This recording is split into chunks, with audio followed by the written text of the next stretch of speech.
Look up, they said, and we did. And people went to the theater and they saw Superman. And it turns out that people are really liking James Gunn's Superman, and the box office is showing that. Hey everyone, this is Digital Charcuterie. My name is James. Thank you so much for stopping by. If you're new to that channel and looking forward to the DCU, like Superman, looking forward to whatever's coming next, hit that subscribe button. We're going to talk about it on this channel. I saw Superman. I enjoyed Superman quite a bit. And I'm looking forward to what we're going to get going on. So I obviously subscribe to my own channel. Look, I did like this movie. But even if I did, like the thing is, people are gravitating to Superman. They seem to be enjoying this movie for what I think. Look, I think this movie is a ton of fun. Now, Fantastic Four came out. I haven't had a chance to see Fantastic Four as of this recording.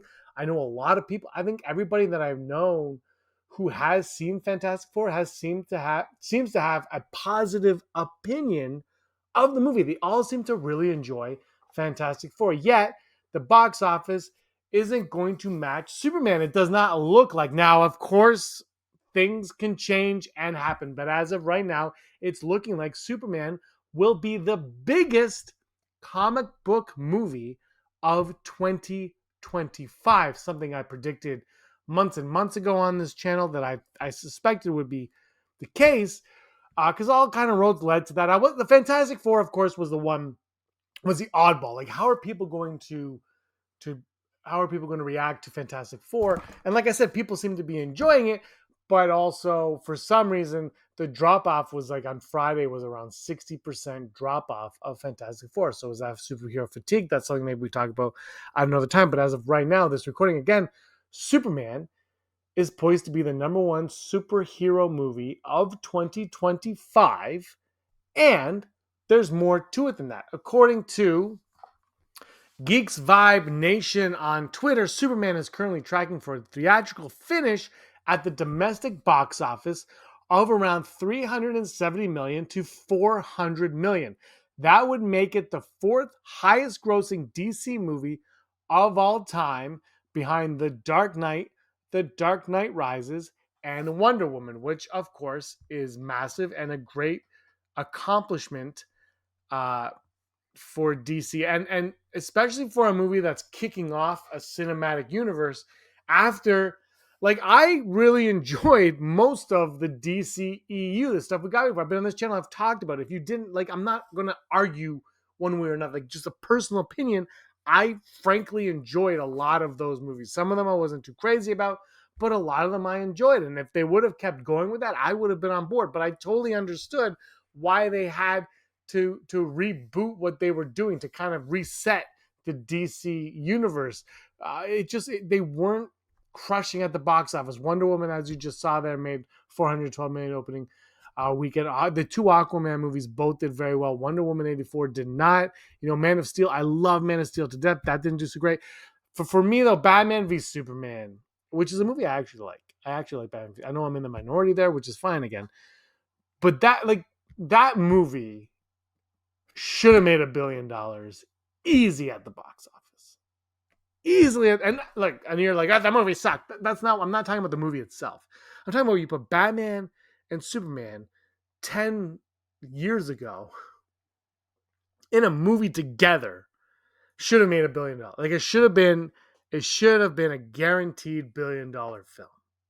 Instead, it got destroyed by Civil War, by Marvel, by a bunch of B-list. I mean, Superman showed up. He's an A-lister, but a bunch of mostly B-list superheroes beat out Batman and Superman, two of the most popular superheroes in the world, and combine them.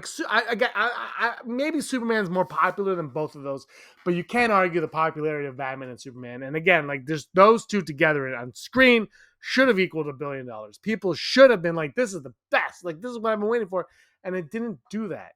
And look, I love Man of Steel, but again, the stuff with Zod at the end where people were complaining about that, they didn't quite like that. It's almost like they doubled down on Batman and Superman, and then the Martha thing. Like, there's a lot of weird decisions, and I like that movie, but there's a lot. I mean, Doomsday, I'm not too crazy about. I love the Doomsday storyline in the comics. I just don't understand why they don't do that in the Like, why do you have to change that stuff? I don't get it. But look, it didn't work for a lot of people. They didn't quite like it. I think the extended cut of that is much better. I do actually think that too, but no one's going to watch an extended cut of a movie they don't like to begin with, right? Like, you're not going to be like, I hated this movie, but there's a longer version of it. Maybe I should watch that one. I don't like. And Justice League is very different because it was a Snyder cut versus the Whedon. Like, that one's a very different thing altogether. So I understood where they were coming from and all of that.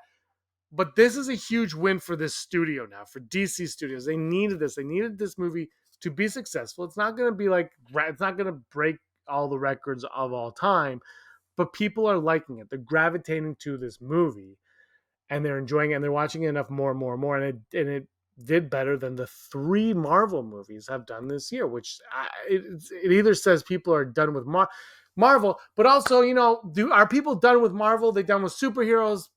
I think Superman shows that you give them the type of movie they want to watch and they're going to go to it. Now, this doesn't speak to the next DC movie. If the next DC movie is just Superman again, it's not going to work. And Supergirl, by all accounts of what we've heard, is going to be very, very different.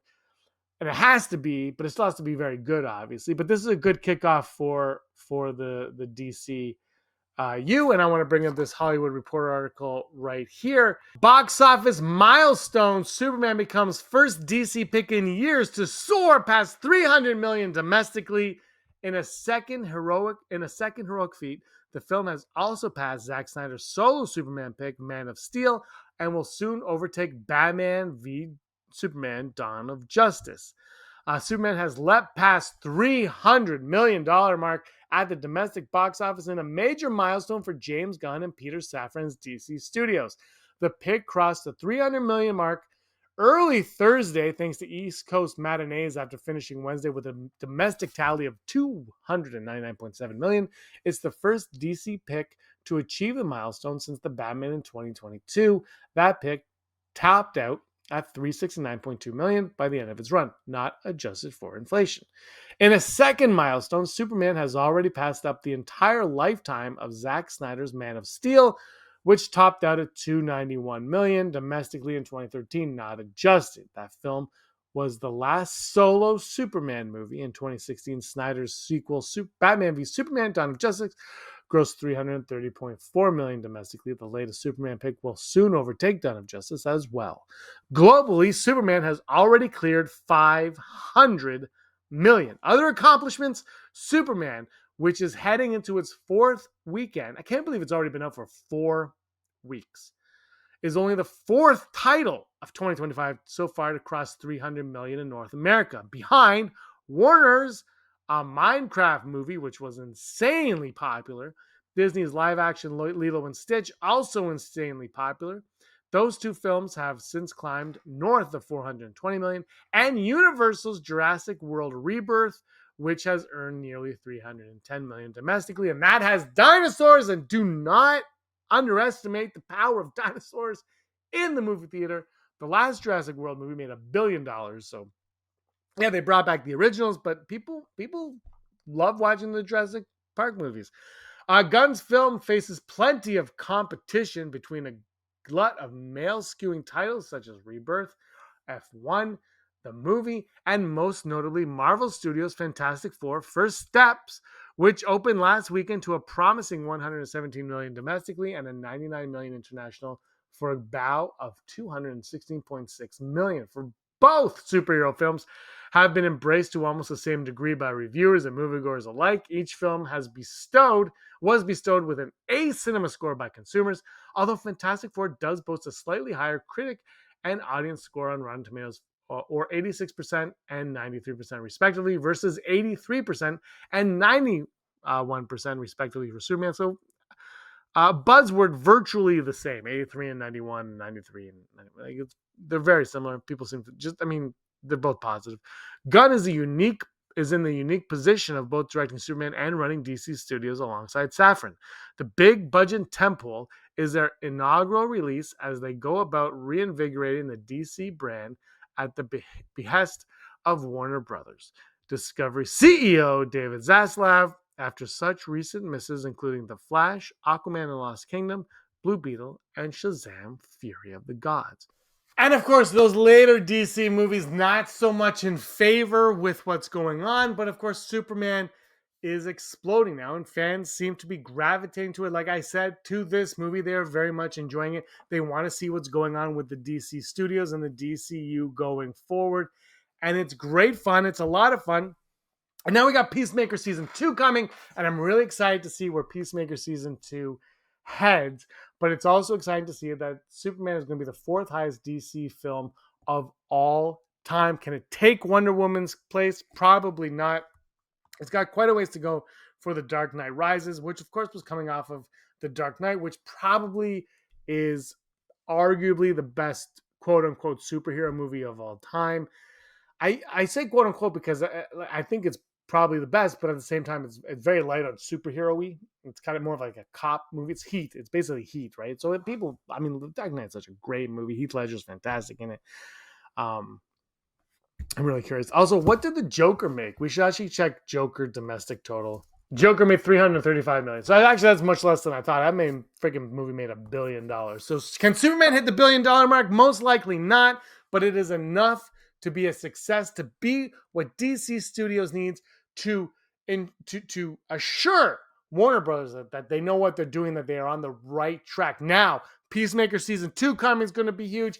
And then the real test, I think, is Supergirl. How are fans going to adjust to Supergirl? They're going to show up in droves to see this character on the big screen who has not been on the big screen for 40 years. And that movie was kind of, let's be honest, it wasn't the best movie. I have it on DVD. It was not the best movie. I do remember watching it as a kid, and just it was very forgettable when you're a kid, and when it's something's forgettable as a kid, then forget about it in general.